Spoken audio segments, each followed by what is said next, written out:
el entrelugar, ¿no? Es una categoría maravillosa que provee la literatura. Como me gusta definirme, yo soy fundamentalmente una lectora literaria, soy profesora de literatura latinoamericana y hay un escritor impresionante, que es un gran ensayista de Brasil, que se llama Silviano Santiago. Y Silviano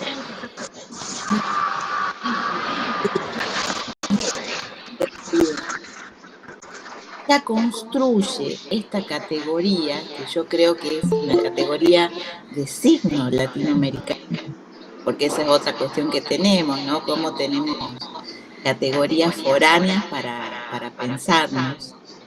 Esta categoría que se hace, se construye entre San Pablo y Río de Janeiro, implica pensar cuáles son las experiencias traumáticas que se inscriben en los desplazamientos, ¿no? Pensemos que la Academia Norteamericana está pensando siempre en la frontera, ¿no? Siempre en una categoría de frontera y además en una frontera armada. Cruzar la frontera implica que te maten, ¿no? Cruzar la frontera en México implica una barrera, implica poner en riesgo la vida. Entonces, Silviano Santiago dice que hay otra categoría que tiene que ver con desplazamientos en el mismo lugar y donde él marca algo muy interesante, que son las identidades móviles de los cuerpos. Él genera esta categoría en 1971. Es una categoría que en ese momento es muy deudora de la crítica francesa. Él está leyendo Barthes, él viene de leer Lévi-Strauss, entonces está evidentemente haciendo una búsqueda y construye esta categoría. Ahora, es una categoría que la pone a vivir, en una novela de 1985 que se llama Estela Manhattan. ¿Mm? En Estela Manhattan, la historia es justamente de un proceso de trans, ¿no? Un proceso trans, en donde yo creo que esa categoría de clave subjetiva de cuerpo en tránsito, ¿no? Adquiere su mayor expresión poética. ¿Cómo logra hacer esto? Dejando de lado todas las épicas militantes que tenía en los 70. Y además logra esta idea maravillosa, ¿no? de un cuerpo móvil pensando en categorías artísticas. Pensando en categorías artísticas. Ahí yo pongo en sumo una categoría de Benjamin que dice: todo conocimiento del objeto es simultáneamente el propio devenir, dice, del objeto mismo. ¿Cuál es la transposición más fuerte que hace Silviano Santiago? Que en lugar de pensar en objetos, piensa en cuerpo. Y piensa en las identidades móviles. Piensa en el arte. Piensa en muñecas desarticuladas que se articulan, pero no como ese Frankenstein que viene, ¿no? De esta cultura externa, foránea, sino justamente de esa palabra pronunciada en nuestro continente y creando gestos a partir de obras expulsadas y diversas, dice Silviano Santiago. Ahí lo quiero citar. Cuando creaba los personajes pensaba en las muñecas de Hans Delmer, múltiples, desarticuladas y vueltas a componer según una organicidad que escapa a la determinada por el cuerpo biológico. Yo me detengo muchas veces en esos pliegues que habilita justamente la categoría de un nuevo diseño que para mí es escriturario de mezcla y dispersión. ¿Por qué vuelvo a pensar en la literatura? Porque vista a contrapelo, me encuentro, yo por supuesto me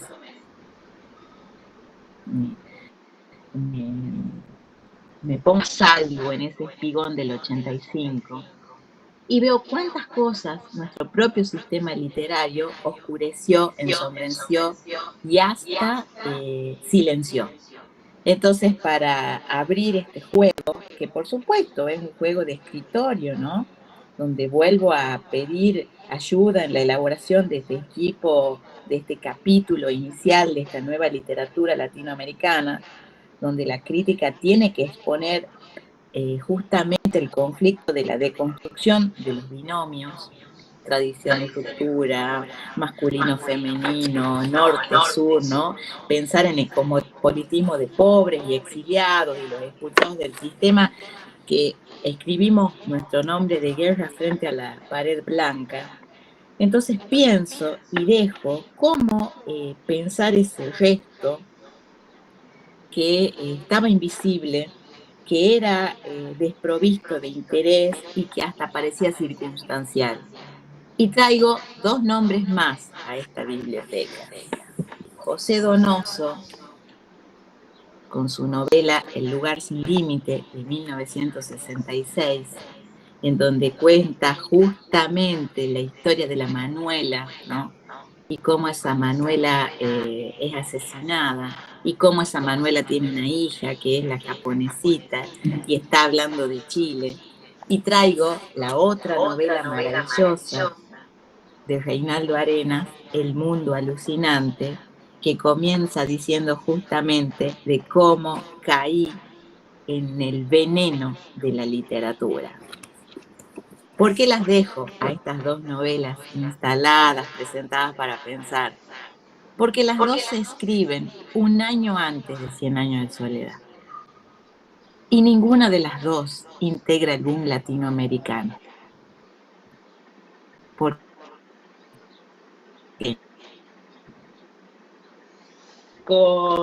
¿no? Los trayectos masculinos y los trayectos femeninos siguen siendo absolutamente binarios y ordenados. Es tan grande el castigo ante la tradición del incesto que el hijo nace con una cola de cerdo.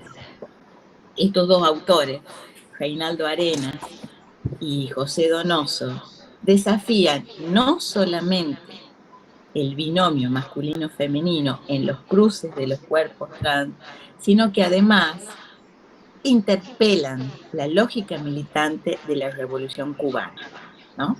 En donde los revolucionarios son esos machos alfa absolutos, en donde no hay lugar para los espacios femeninos. Entonces, con esto cierro y abro los debates por venir, siempre a partir del sistema literario latinoamericano. Muchísimas gracias, Rosana. Y Ricardo, si estás conectado.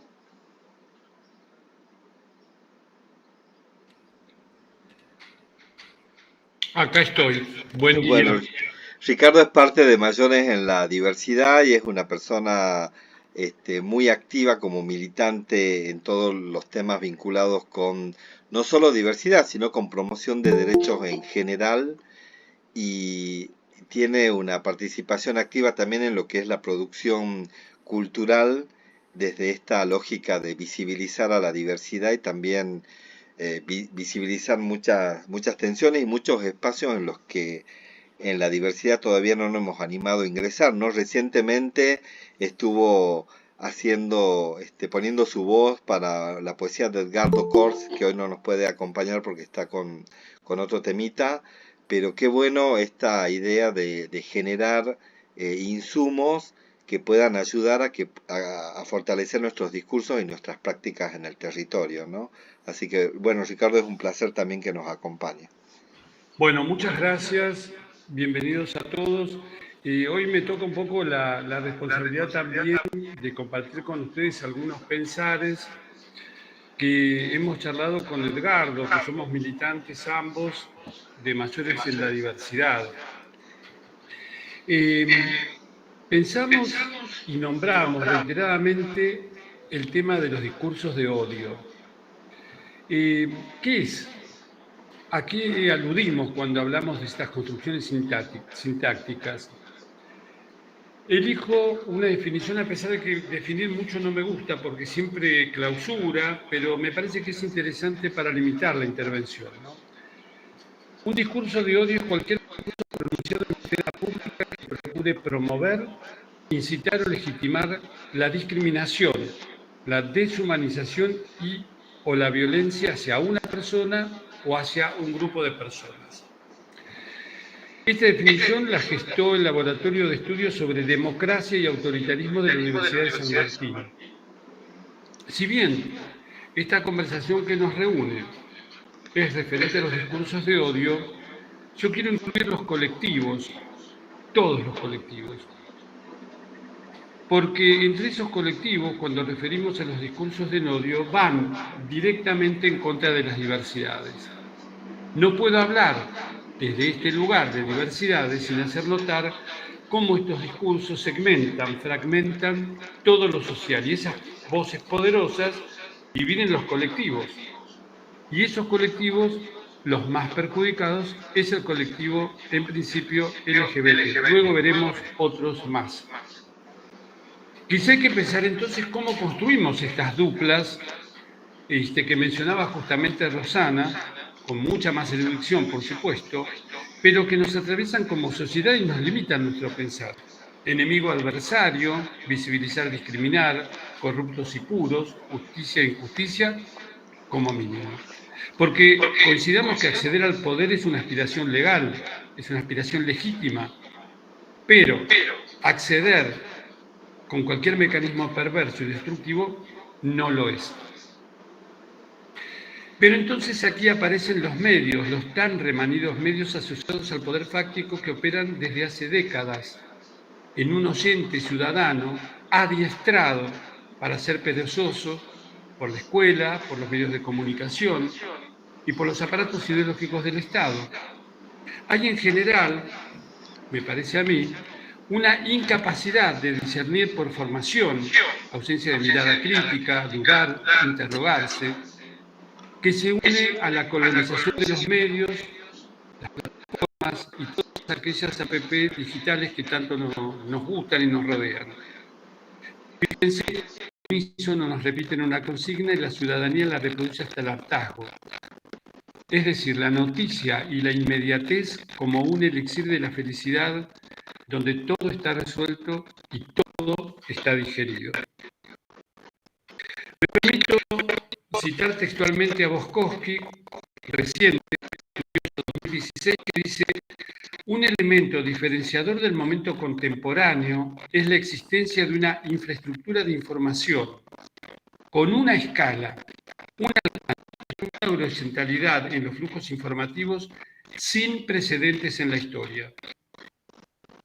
Esta configuración a la que hago referencia, más, por ejemplo, la manipulación a través de Cambridge Analytica del Big Data, se usa para ganar una elección en el 2015.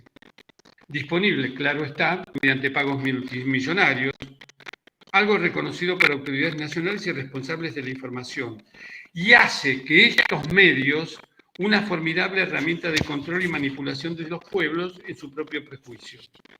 Recordemos como ejemplo las últimas elecciones de Brasil y un poquito antes cómo cayó la nueva constitución chilena.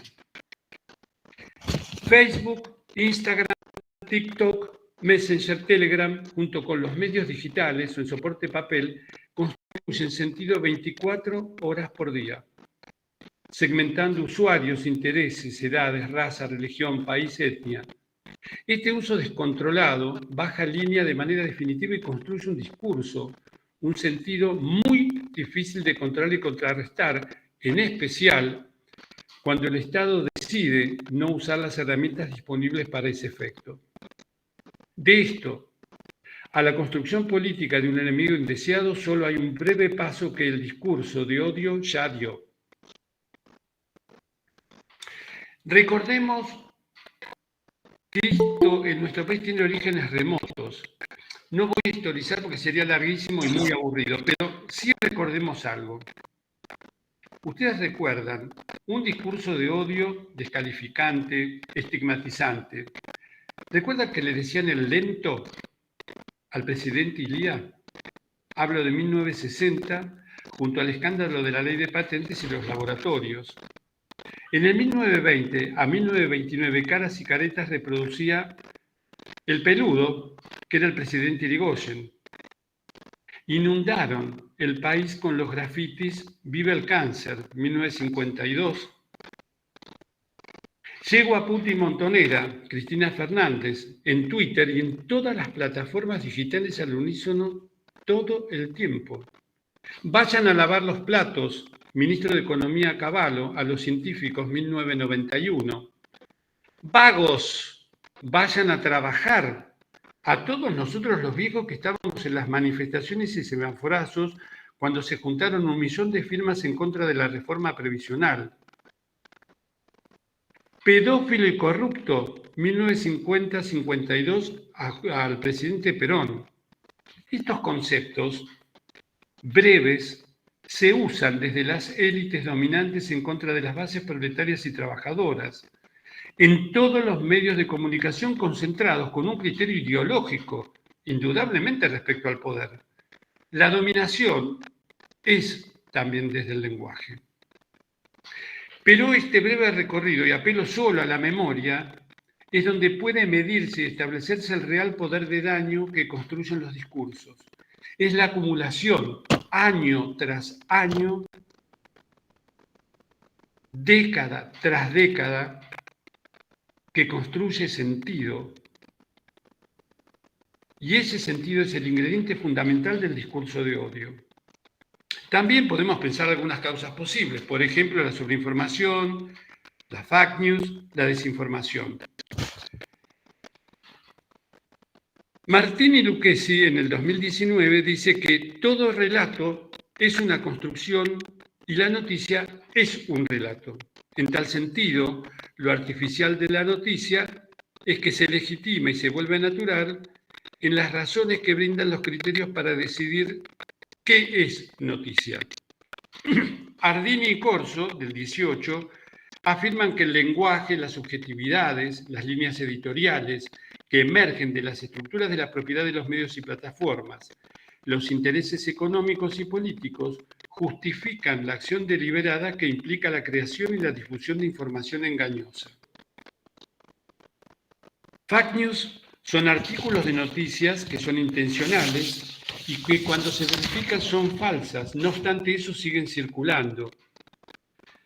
García Amorós sostiene que son informaciones falsas que se hacen pasar por noticias con el propósito de difundir un engaño o una desinformación deliberada para obtener un fin político o financiero. Y refuerza diciendo que estamos en el pasaje de la sociedad de la información para adentrarnos en la de la desinformación. Es un dato de Amorós García terrible. Es esa acumulación, es esa repetición lo que constituye el enemigo odiado. Y es ese gran daño, en parte así se constituye un enemigo sostenido por el discurso del odio. Luego vemos que de la palabra al acto no hay ninguna distancia. Recordemos también que no es solo el brutal intento de magnicidio de la vicepresidenta elegida por el pueblo en elecciones democráticas en el 19.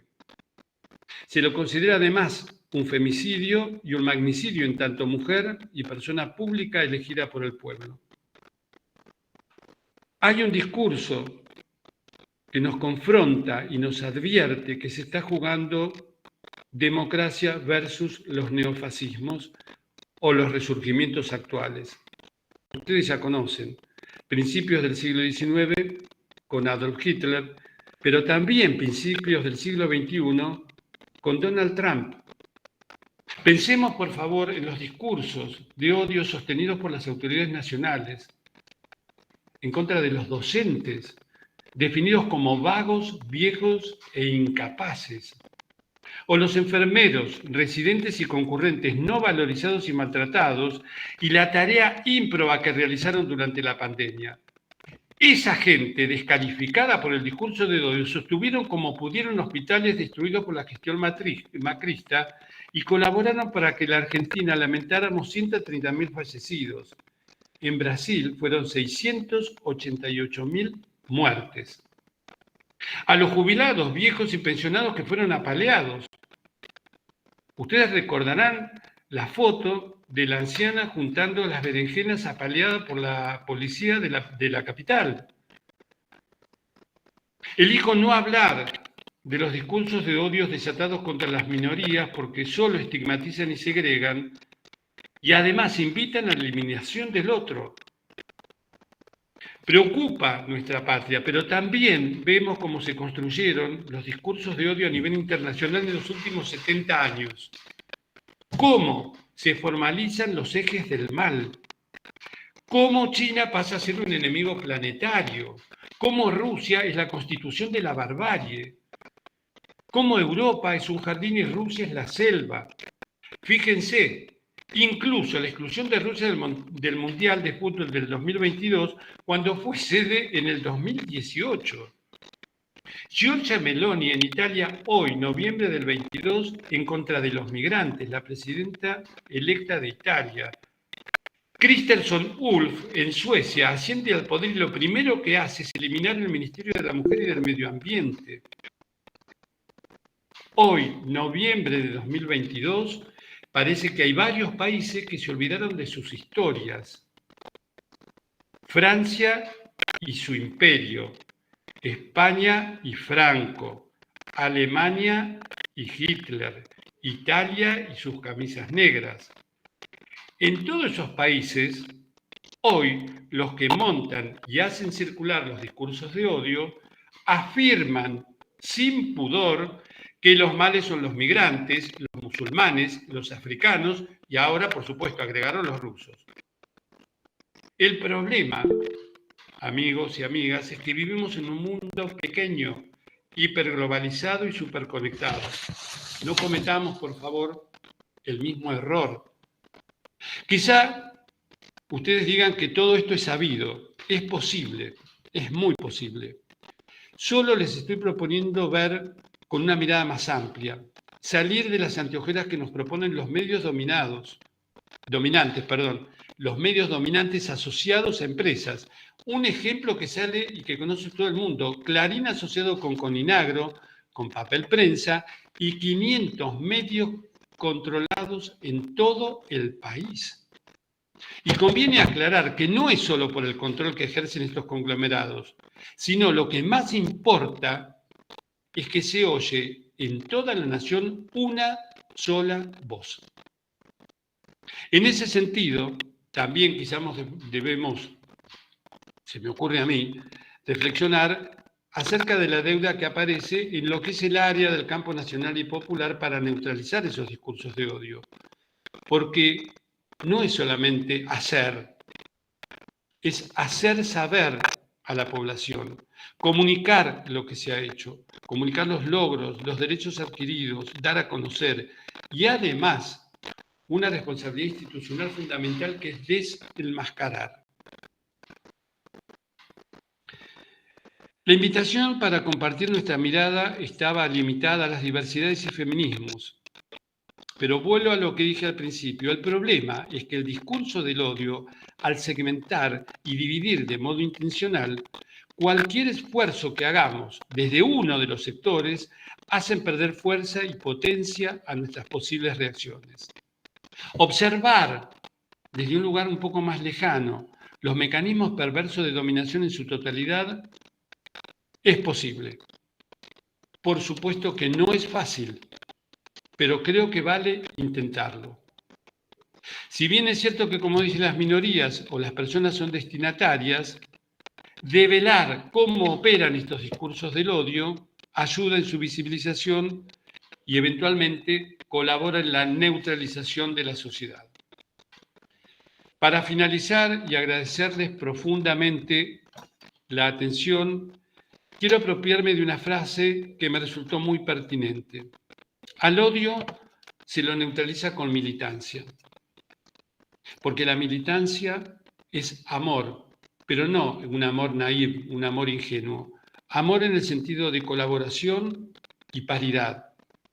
Porque cuando militamos, reconocemos al otro como diferente de mí.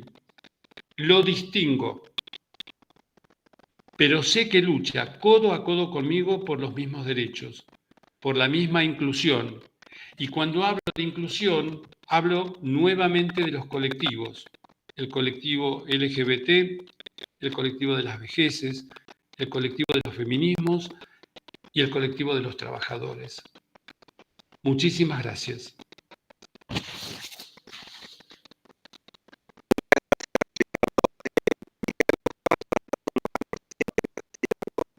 Sí, gracias, Gus.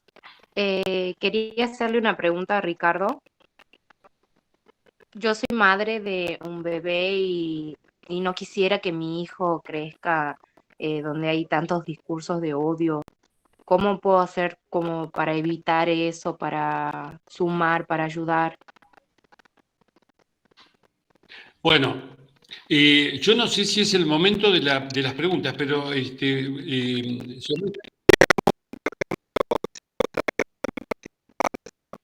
bueno, perfecto. Bueno, uno de las propuestas, Micaela, que yo hago siempre es el tema de la militancia.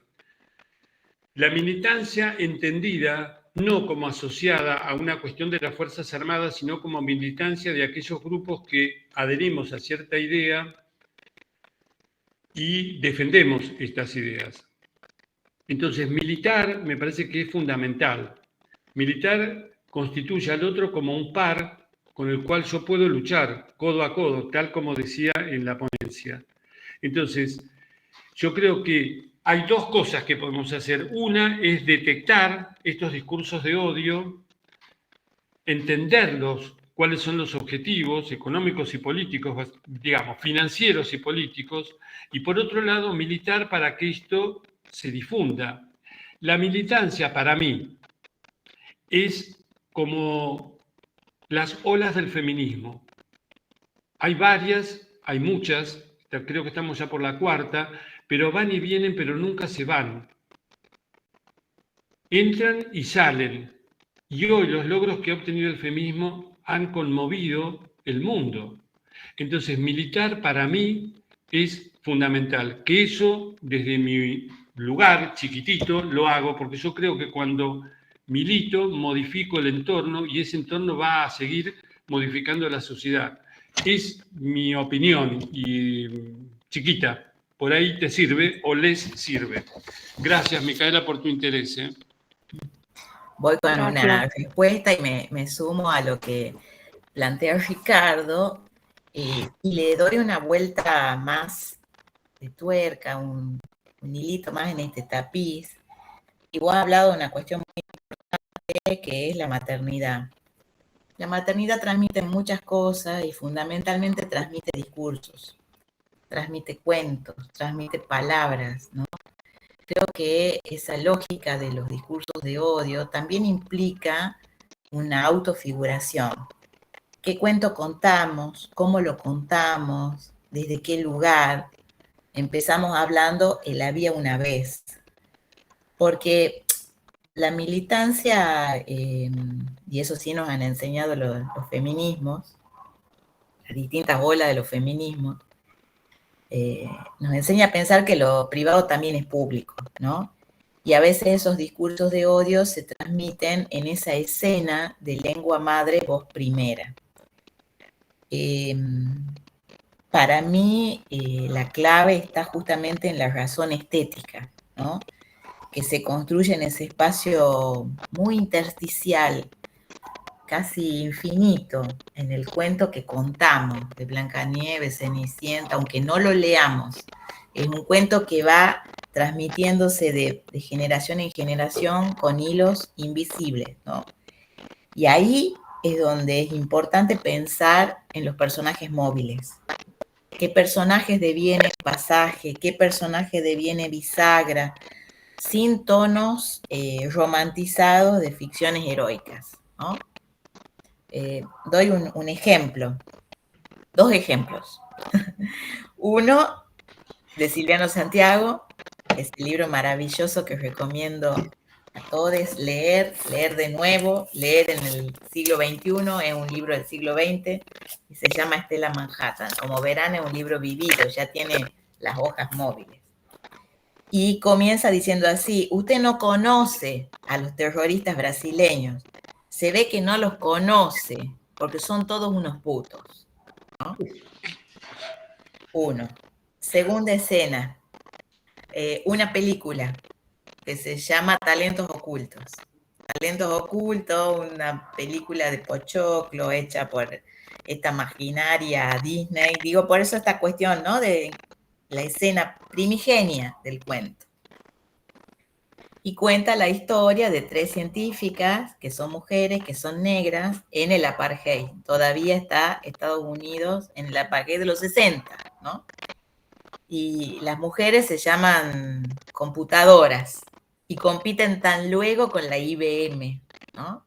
Se demuestra en la película que para llegar a la Luna, lo primero que necesitamos es el cálculo perfecto para salir de la estratosfera sin estallar la nave, ¿no?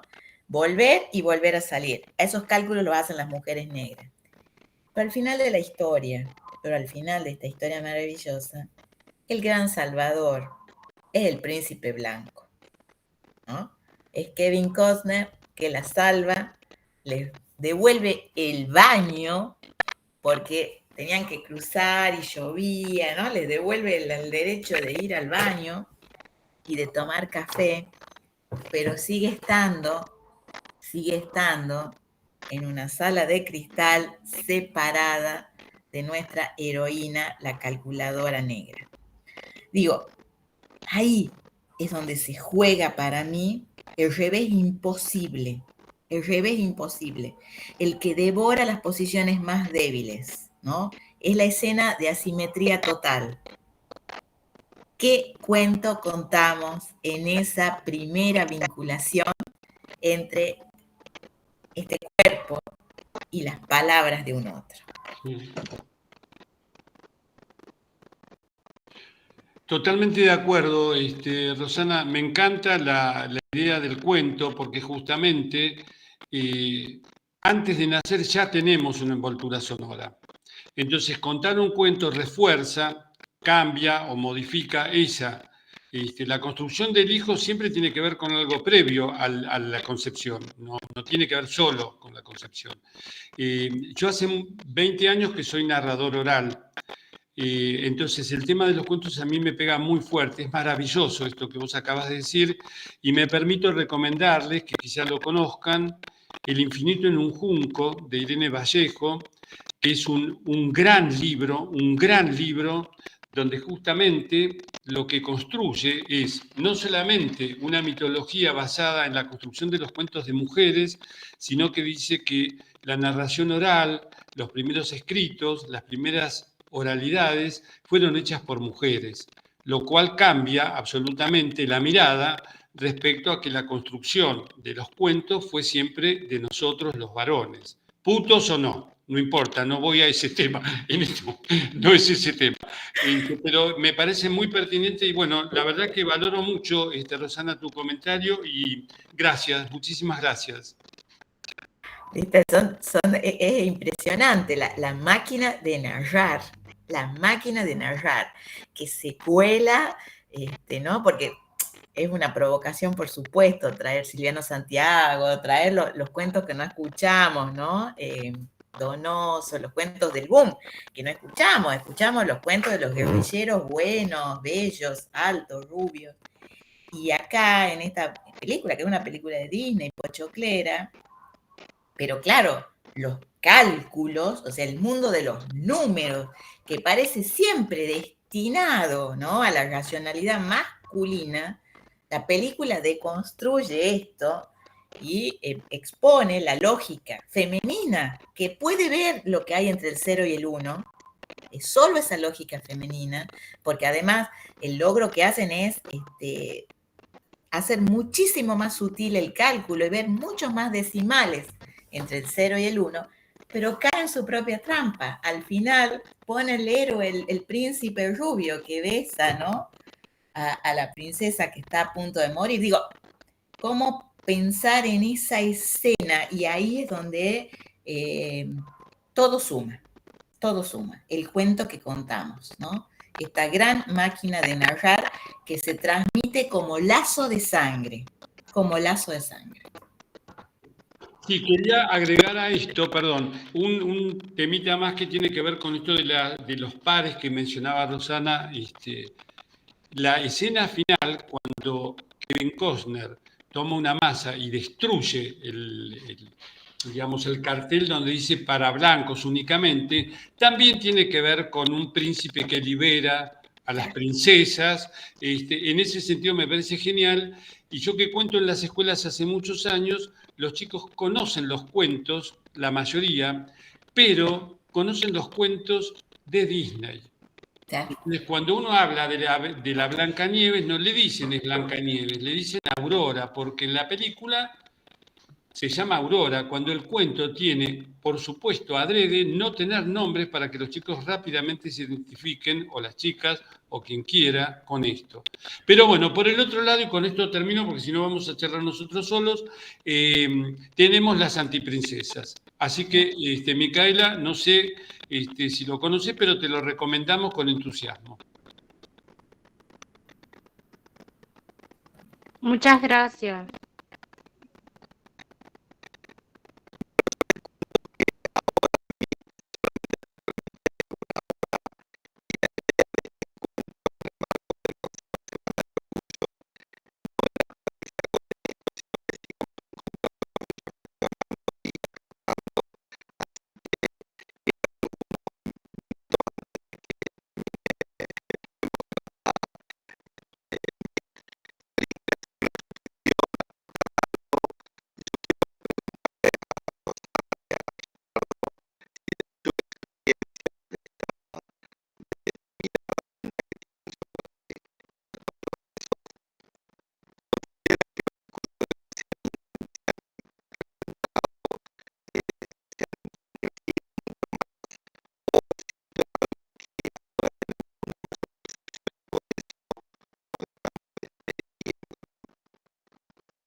Sí, personalmente creo que lo que ahora tenemos, lo que he dicho al comienzo, es una escucha mucho más sofisticada y tenemos herramientas de análisis también mucho más precisas y son herramientas latinoamericanas, que es un poco lo que discuto cuando se habla, por ejemplo, de Holocausto. Al comienzo nosotros teníamos un aparato crítico con Adorno, ¿no? Digo, pero justamente cuando esto viene a nuestro campo, tenemos que entrar a jugar lo que ha dicho de manera impresionante Ricardo, que es la variable de la militancia. Entonces las herramientas de análisis crítico tienen que ser una caja latinoamericana, ¿no? Entonces yo creo eso, creo que no sé si es más o menos, no sé si hay una explosión de los discursos de hoy. Sí sé que nuestros equipos intelectuales estamos trabajando ahí. Voy con una lógica gramsciana, ¿no? Los intelectuales somos todes y los intelectuales se forman en las escuelas.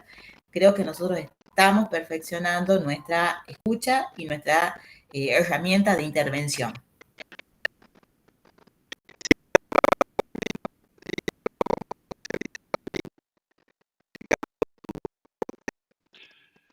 Sí, yo acuerdo con esto. Creo que, a diferencia de otros momentos, estos discursos de odio vienen de la mano de una cuestión más mundial, digamos. Hay una cuestión, yo no conozco exactamente el tema, pero hay una cuestión geopolítica acá. Digamos, el mundo se está dividiendo de nuevo. Y estos discursos de odio tienen que ver con una cuestión de poder, como todas las cuestiones. Ahora, también es cierto que nosotros estamos como más, al estar más ávidos de información, también estamos con una mirada y una escucha mucho más selectiva. Entonces los podemos detectar a estos discursos. Por eso la propuesta era que el Estado tiene que regular. Es cierto que durante el periodo macrista se desmanteló todos los sistemas de control, pero también es cierto que se percibe como que no hay una determinada voluntad política para controlar. Y por otro lado, y en esto coincidimos con Rosana, el ámbito de la cuestión digital y tecnológica es un área que escapa absolutamente a los gobiernos nacionales. Entonces, querer controlar TikTok es tan arbitrario como decir, bueno, yo tapo el sol con una mano. No se puede, digamos, porque es algo que excede absolutamente la soberanía. Entonces, para mí, lo que hacemos nosotros es tener una mirada y una escucha más selectiva, y también yo recuerdo hace bastantes años que una de nuestra presidenta, en su momento, nuestra presidenta digo porque la votamos entre todos, había dicho no traigan la guerra a la Argentina. Lo que estaba advirtiendo es que estos movimientos que se estaban haciendo tenían que ver con los discursos del odio, con los nacionalismos y con la división nuevamente de este mundo donde hay buenos y malos, eje de mal y no tanto. Y lo estoy hablando desde un lugar de reducción absoluta porque hablar de geopolítica no es mi campo y yo no lo sé, pero cuando uno lee, cuando uno se interioriza, se da cuenta que estas construcciones y estos discursos del odio exceden ampliamente la Argentina o, como digo yo siempre, la Argentina es mucho más que la capital federal, ¿no? Claramente.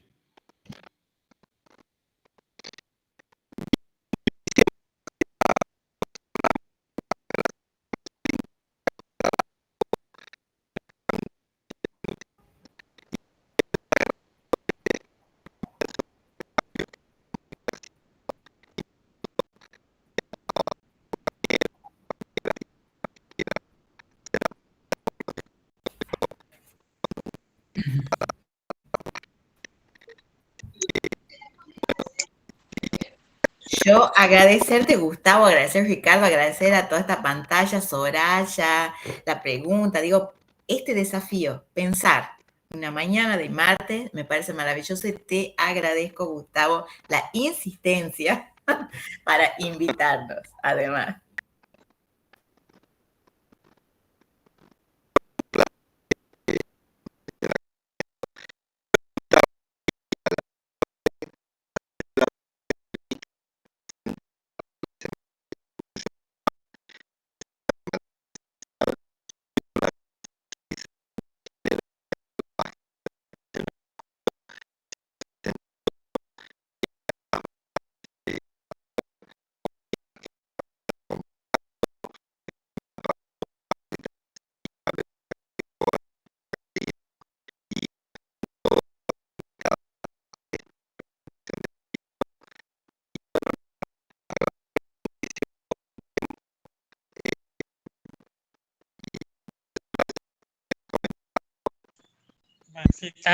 Me gustó la charla, que todo lo que comentaron ahí sí tuvo todo bueno, pero para mí sigue todavía el discurso de odio, o sea, faltaría un poquito más, porque todavía sigue, porque yo hasta el día de hoy, o sea, por ahí me pasa, o sea que voy por ahí, o sea, o sea, los mismos padres le enseñan a los chicos que griten cosas. O sea que ellos creen que hacen algo bueno, pero no hacen algo bueno. O sea, lo están llevando por otro lado. Me pasa por ahí cuando voy a algún lado, o sea, el supermercado, todas esas cosas. O sea que todavía sigue eso.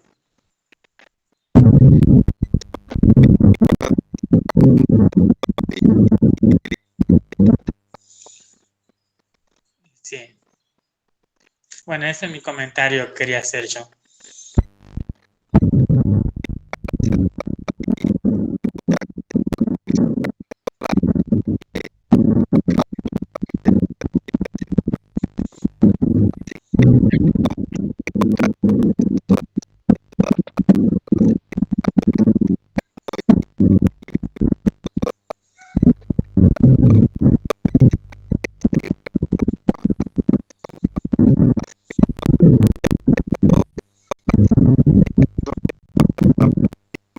¿Qué tal? ¿Cómo están? No quería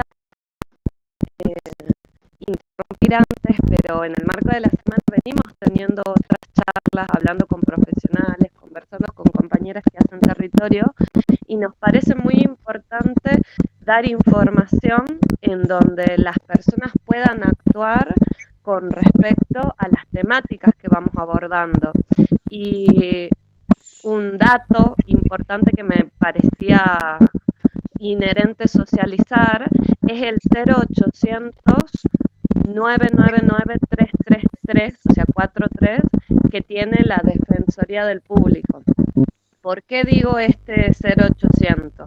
Porque muchas veces nos encontramos con la tele, con la radio, con los espacios masivos de comunicación en donde se viralizan estos discursos de odio, donde se estigmatiza a personas, donde se pone como enemigo público a alguna colectividad, y la única manera que tenemos para empezar a accionar de una manera institucional, de forma jurídica o inherente a estas instituciones que se van construyendo, es que las personas, que seríamos nosotras, las audiencias, podamos empezar a denunciar estos espacios. Y me pareció importante decirlo, porque es verdad que el Estado, como, no sé, el Poder Ejecutivo, Judicial, Legislativo, tienen que accionar, pero ya hay herramientas desde las cuales nosotros, nosotras y nosotros como audiencias podemos empezar a hacerlo. Eso quería acotar.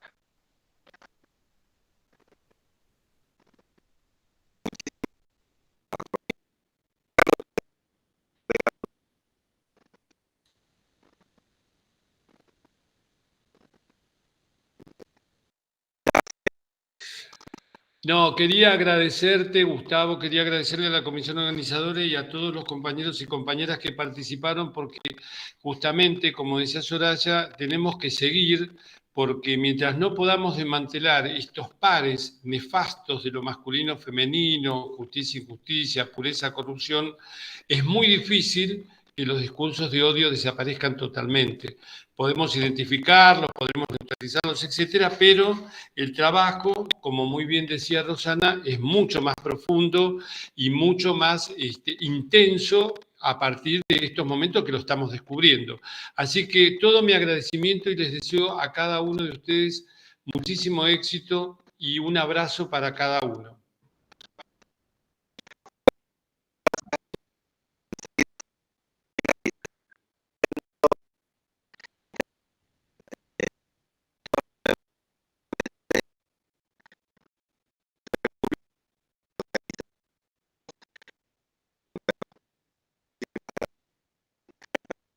Abrazo. ¿Dónde, hola, dónde Adiós, colocas chao, el chao, link de gracias. grabación?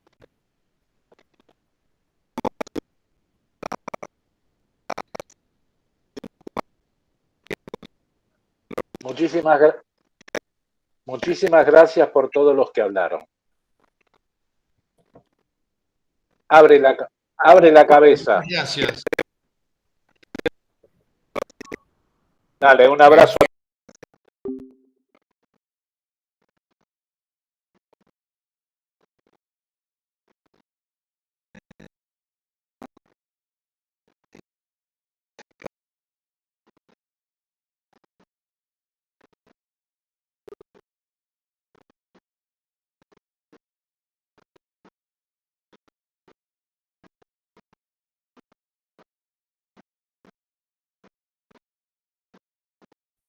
Thank you.